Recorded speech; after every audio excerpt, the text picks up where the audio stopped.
Hey guys, Rob and Georgia here with you, aka VHS82 apostrophe, with episode 10 of my ongoing X-Files series. Moving on into disc 3 with the second episode, Fallen Angel. First aired November 19th, 93, directed by one Larry Shaw. I think would only be known for one other episode, episode 12, Fire.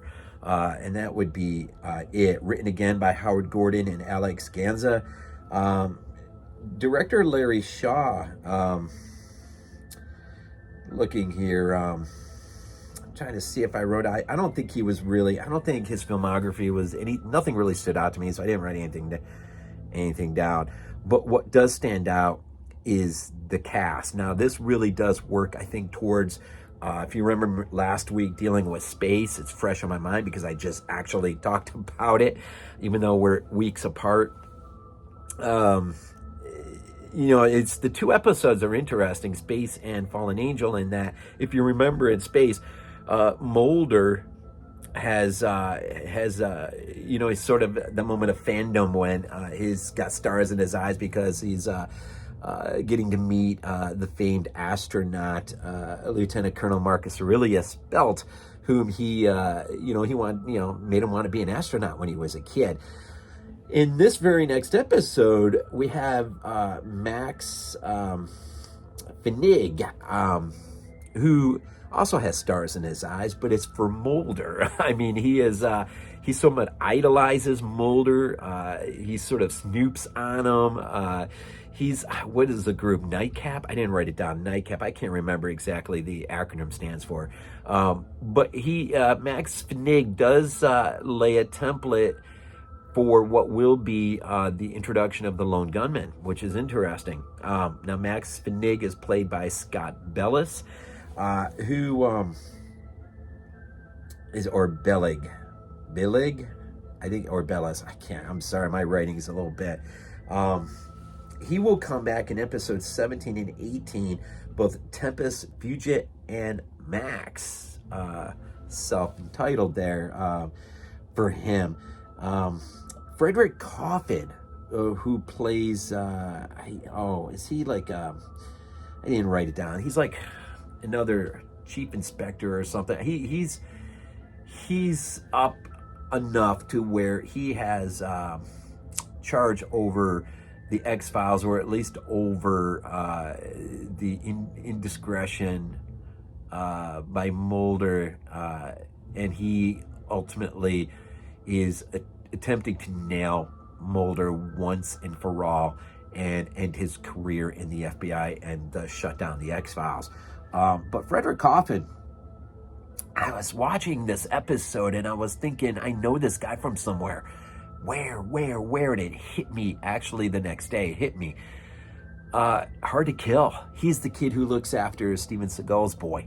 Like the uncle character. Not really the uncle, but I think he's sort of that uncle character. But anyways, Frederick Coffin, he was also in Alone in the Dark, which is interesting. Plays Jim Gable in that one. Now this, I said in the last episode, but I caught myself. This is the first time that we get Trust No One, which is really cool.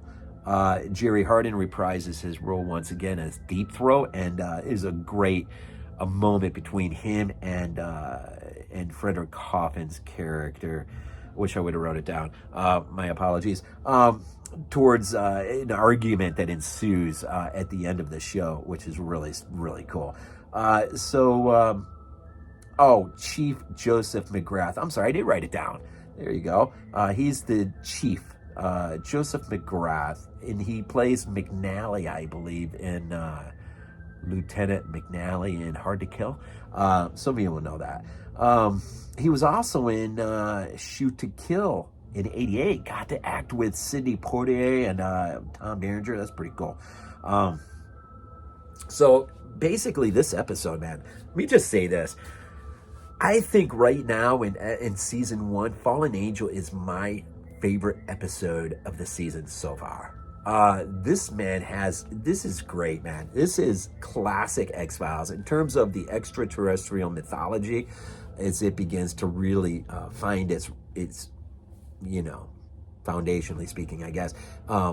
So we have a crash. A UFO has crashed out in Wisconsin, and the military is already moving in very quickly.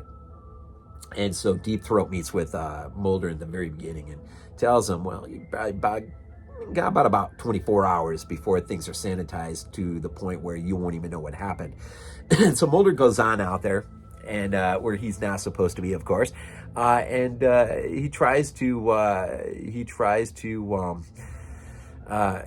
you know, secretly get by through the defenses of the military, in making his way into the wilderness to ultimately to the crash site. But there's this great moment where you see some troops, or I don't know, I don't think they're military, they're other troops, but they're disembarking from a vehicle, and Mulder kind of creeps up from underneath the vehicle. And I don't know, there's this grainy texture look to the scene. And I'm telling you, it just like, it really caught me, and I just stared, and I sort of just fell into this weird hypnotic sort of, I couldn't get my eyes off the screen. And I'm just like, this is the coolest thing in the world, just the way it looks. Ultimately, the crash site is pretty cool, and he isn't successful as he's caught, of course, by the military, and that will bring him in into direct conflict with Marshall Bell's character. I believe that's Marshall Bell is the Marshall Bell plays the guy in charge of the military. I was just looking at my notes. He's the coach in Nightmare on Elm Street Part 2. How about that? And also played the Kuto, if that's how you say it, in Total Recall. Arnold Schwarzenegger, Total Recall. But he's in charge of the military, right? And I'll tell you, this is a weird. It sort of reminds you a little bit of the original Crazies, but more. Now, in 2001, Stephen King will write Dreamcatcher, and in 2003, it'll be a film. The plot in Fallen Angel is very similar to the plot that you will see unfold. Basically, you have this UFO crash, and you have the pilot has ejected, and now the military is trying to close the net on this extraterrestrial being. It just reminds you, and I looked through all the trivia, and I didn't see anything in there that would have said, oh, Stephen King was somewhat influenced by blah, blah, blah, blah. I'm kind of surprised because the plots are pretty darn similar, and the X-Files came first, so in 93. But really, so this is what you have here, is the military is going, above and beyond to try to catch and obliterate this extraterrestrial being who is acting defensively now, and thus killing a whole mess of people. A lot of them are troops, though. Special effects are pretty gnarly, man. It uses this high-level radiation type energy, and so causes severe burns that kill anyone who comes in close proximity or contact as part of its defense mechanism. It also has this camouflage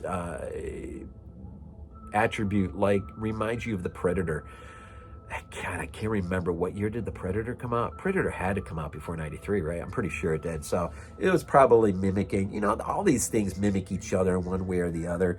Alien wouldn't be Alien probably without Mario Bava's Vampires. What the heck's that movie? Gosh darn it, my brain's getting too. Anyways, and so Mulder is apprehended, thrown in a cell. This is where he meets Max. Max is a main character in the show, and we find out that he is again part of this nightcap. And he has his own little mobile home kind of thing going on, where he kind of goes after looking for crashed UFOs and things of that nature. But he may be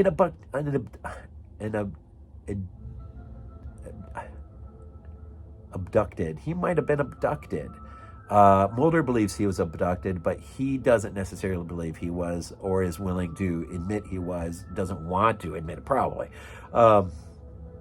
And so this character is pretty interesting because Mulder, like I said, he's sort of like a deer caught in the headlights with Mulder. He's sort of, and he tells Mulder, look, I mean, I follow you all around. I know who you are.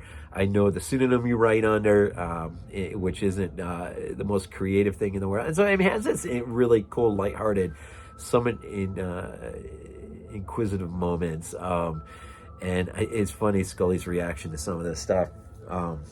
And so that's why the 2 episodes, Space and this, are funny because, in Space, it's Mulder who's like all starry-eyed, and now here in this episode, it's Max who's all starry-eyed for Mulder, which is, kind of funny. So you got the alien extraterrestrial running amok and the military trying to close in on it. People are who get in the pathway, mostly military personnel, are finding themselves killed as a result of it. And, of course, the constant conflict between Mulder and Marshall Bell's character there, who's in charge of the military, carries itself right to the end of the film. Now, Mulder, in the end, as a result of trying to impede the military's design, will find himself in front of Chief Joseph McGrath at the end. First, Scully is, and man, she is raked over the coals. And the scene actually reminds you of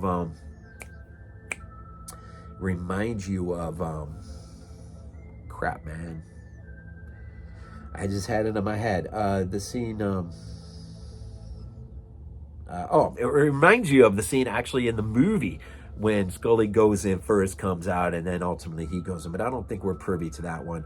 We're privy to one moment where he's in there. But anyways, so he's in front of McGrath, man, and those two, man. Now this is Frederick Coffin, and they go toe to toe. It is, if that wasn't good enough, a little bit after the fact, Frederick Coffin's character is going toe to toe with Deep Throat. And Deep Throat says something cool. He says, well, it's intriguing. He says to McGrath,